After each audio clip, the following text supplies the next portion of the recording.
Luke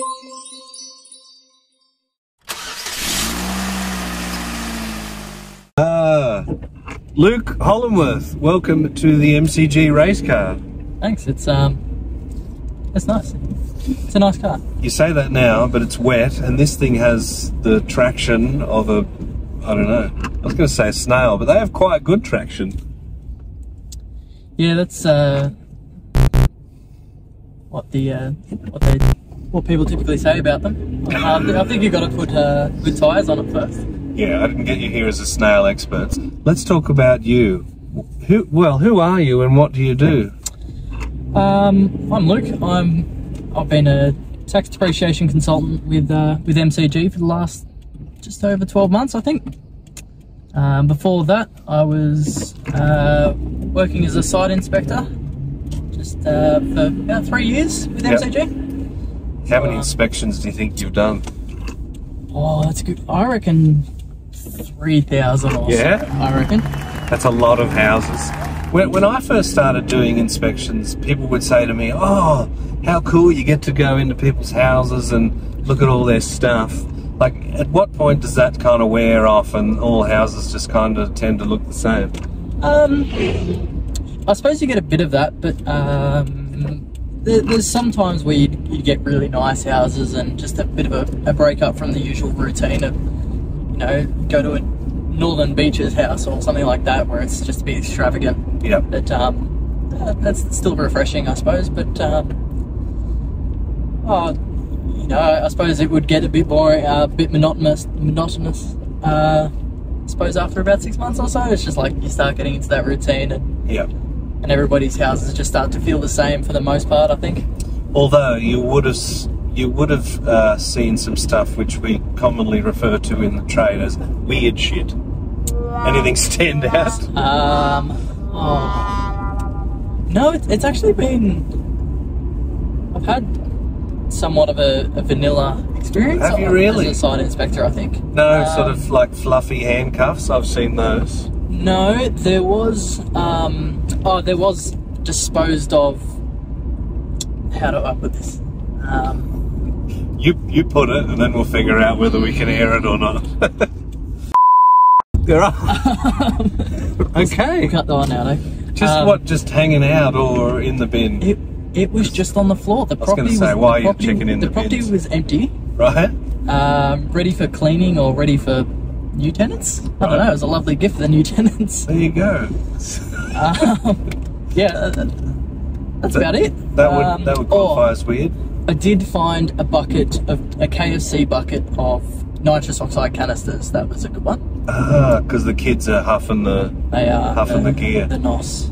Other drugs? I must admit, I've seen a lot of drug-taking paraphernalia in my time.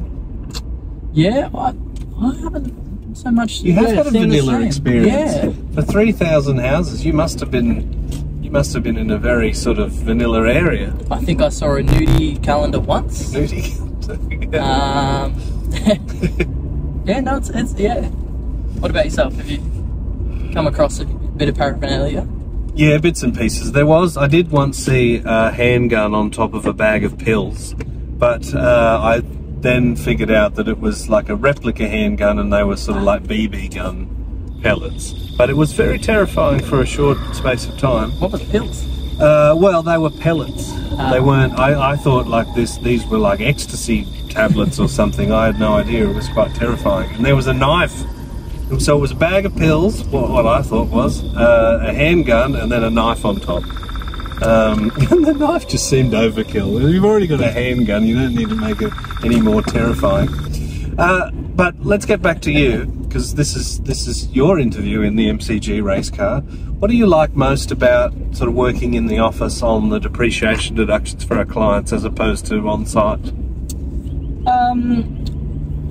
I suppose like being in the office is just a very different experience from what I've known at MCG. It's a good team we're working with. Everybody's quite knowledgeable in the field, so it's been good to work off the back of them and build my knowledge of tax depreciation from them. the reports themselves, I mean, like I'm still seeing all sorts of different types of properties, and you know, from small little granny flats to large commercial lots and stuff like that. It's all a bit different. It's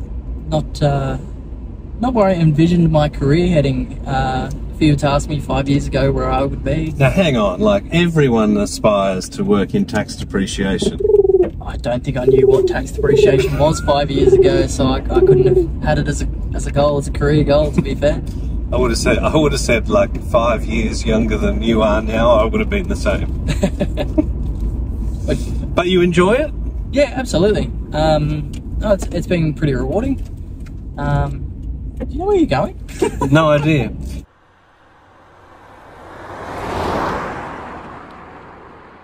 That's not the point of this show. I've just gone into a no-through road.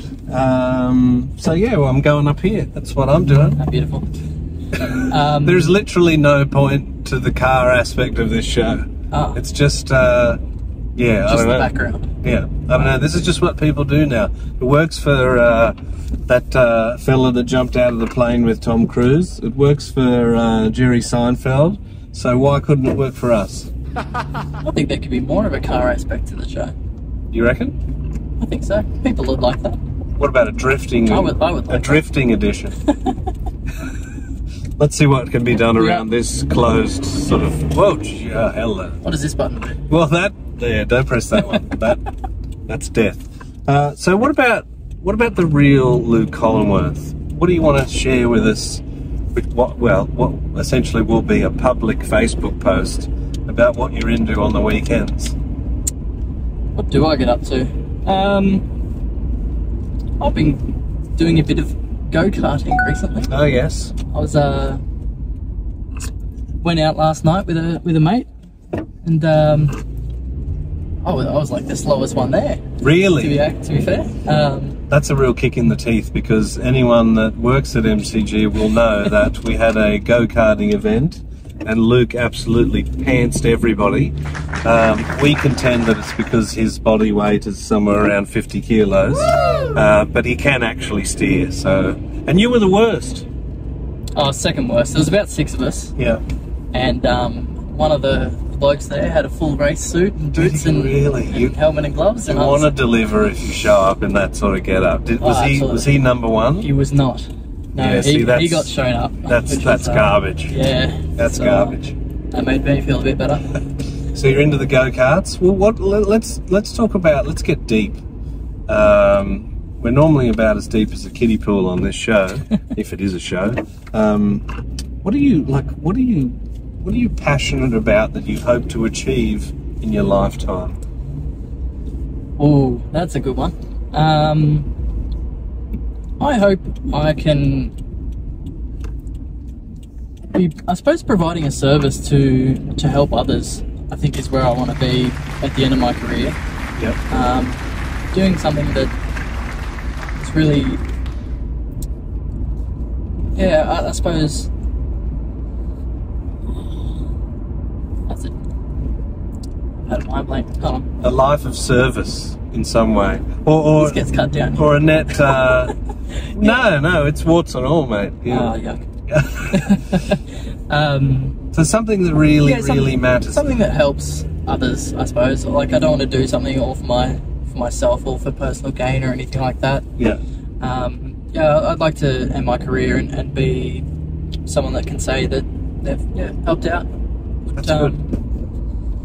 Yeah, put others before themselves and done something to help the community, I suppose, or to help people do their tax. Yeah, well, I mean, I was just going to say, you are providing a valuable sort of service. You do help people to minimise their taxation, but as much as that is wonderful and exciting, it's not like, say, a humanitarian service, if we want to put it that way. It's not like Mother Teresa. I don't think I could do personal help. I don't think I can be somebody that's helping somebody mentally or physically. I don't think I have the capability of being a doctor or anything like that, or even a service worker that helps with the disabled or anything. I don't have mental capacity for that, I don't think. But, I think you sell yourself short, but you're thinking you want to do something. You want to do something in the community that matters. Yeah. Yeah. That's accurate. Is there anyone that you can think of that is sort of doing that now that's an inspiration for you? Is there a roadmap to that? I don't have anyone in particular in mind. I've never really had any major, like, big name idols or anything. I'd say my parents are a pretty big influence. I suppose they're up on the pedestal for myself. Yep. I've met both of them. They're absolutely smashing human beings. They're nice people. You come from good stock. Yeah, exactly right. My siblings too. They're both doing, quite well as well. They're both older than myself, and I've always, I suppose, tried to keep up with them, I guess. Yep. That's good. Yeah. What about, give us, let's say, favourite movie, favourite band? Now that's always hard, because I don't think I really have a favourite, but just give me a couple of standouts for each. Favourite movie? That's a tough one. I was always a fan of The Hurt Locker. Oh yeah, nice. Okay.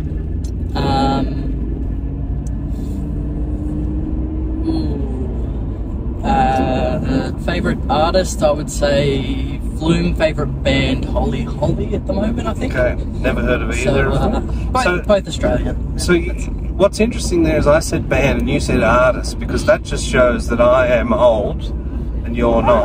Because like I grew up at a time where you could only really have bands, or maybe like Moby, who maybe was an artist even then. But people don't necessarily play instruments in a group of 3 to 5 anymore, do they? No, so Flume's not even playing an instrument, I suppose. He's a producer, he doesn't sing. He's just turning the knobs. Bit of a DJ, I suppose. DJ, right, Flume. Alright, so for anyone that's listening that thinks Flume, never heard of this character, I want to get into his gear. What do they Google for Flume? What's his hit? Jesus Christ, I sound ancient. Never Be Like You. That was a pretty big hit. Was it? Okay. It's not limited to the Australian audience. Okay. That's pretty big internationally. Alright, I'm going to do that. If there's one thing that you could sort of say to the world and everyone was listening, like let's just say you dialed into their brains and you'd broadcasted a message. That's a bit terrifying and Orwellian. It doesn't have to be like nefarious like that, but what would it be? What would you like to say to the world? A little bit of advice, stop fighting with each other, or hug your grandparents, or something like that. I suppose it would be a bit soppy like that. It would, I don't know, I suppose it'd be something along the lines of be nice to one another, treat everyone with care and compassion, and live life happy.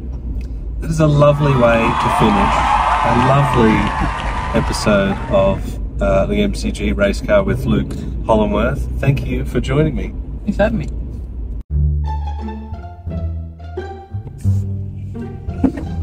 Whoa.